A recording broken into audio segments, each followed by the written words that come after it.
और news nation network के editor in chief Manoj Gairola sir हमारे साथ लाइव कनेक्ट हैं तमाम पहलू पर चर्चा के लिए। साथ साथ धीरेन पुंडीर सर हमारे वरिष्ठ सहयोगी ग्राउंड जीरो से लखनऊ से राजधानी से हमारे साथ कनेक्ट है, राजधानी देहरादून से हमारे साथ सुरेंद्र सिला हमारे सहयोगी लाइव कनेक्ट है। लेकिन मनोज सर, सबसे पहले आपका ही रुख करेंगे। एक अप्रत्याशित जीत बीजेपी को उस परिस्थिति में हासिल हुई जब बीजेपी कृषि कानूनों को लेकर एक चुनौती देख रही थी, लेकिन कृषि कानूनों के अलावा कानून का मुद्दा जो था वो पूरे पश्चिम बेल्ट में सबसे ज्यादा हावी देखा जा रहा है सर। हाँ जी, ठीक है आयुष, आपका ये कहना बिल्कुल ठीक है, क्योंकि हमारी रिपोर्टर्स की एक बहुत बड़ी टीम बहुत लंबे टाइम से पिछले 4 महीने से फील्ड में है और वो इलेक्शन को कवर कर रहे हैं। तो वो उन्होंने काफ़ी लोगों से पूछा कि सबसे बड़े मुद्दे क्या हैं, आखिर वो क्या मुद्दे हैं जो कि इस इलेक्शन को इम्पैक्ट कर सकते हैं। तो मेरे ख्याल से तो भारतीय जनता पार्टी की, योगी सरकार की जो सबसे बड़ी उपलब्धि है वो उपलब्धि ये है कि उनकी सोशल वेलफेयर स्कीम करोड़ों लोगों के बीच पहुंची है। और जिस समय लोगों को जनता को सरकार की आवश्यकता थी, उस समय सरकार ने इन स्कीम्स की मदद से उन लोगों की हेल्प करी है। आप ये देखिएगा कि जो मुफ्त राशन की स्कीम है जो कि कोरोना के बाद आई, वो उससे 15 करोड़ लोगों को लाभ मिला है। उसी तरीके से कई इनकी जो महिला पेंशन स्कीम है और बाकी स्कीम्स हैं, उसमें करोड़ों लोगों को उससे लाभ मिला है। तो इससे अब जिस समय एक आम जनता को ऐसे टाइम पे सरकार मदद करती है तो जनता को लगता है कि हाँ, हमारे यहाँ गवर्नेंस बहुत अच्छा है। तो ये योगी को, बीजेपी सरकार को जो ये वोट मिला है, ये एक पॉजिटिव वोट है।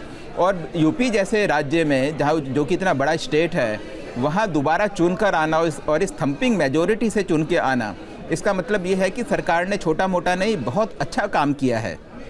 क्योंकि ये किसी कम्युनल एजेंडा में इतनी भारी जीत नहीं मिलती।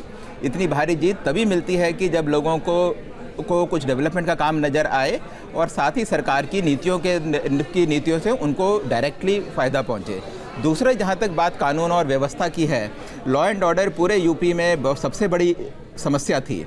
और योगी सरकार की जो शुरू की सबसे बड़ी उपलब्धि थी वो यही थी कि इनके आने के बाद लॉ एंड ऑर्डर बहुत ज़्यादा ठीक हो गया था।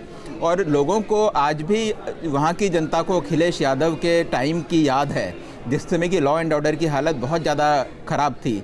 तो मेरे ख्याल से ये योगी सरकार के ये दो बहुत बड़े अचीवमेंट हैं। इनके साथ साथ जो डेवलपमेंट के जो काम हुए, जो वहाँ सड़कें बनी, मेडिकल कॉलेजेस बने, वो सारे, और करप्शन तो वहाँ आज कोई नहीं कह सकता कि योगी जी ने किसी चीज़ पे करप्शन किया है या योगी के मंत्रियों ने किसी चीज़ को लेकर करप्शन किया है। तो ये भी एक यूपी के लिए बहुत बड़ा चेंज था।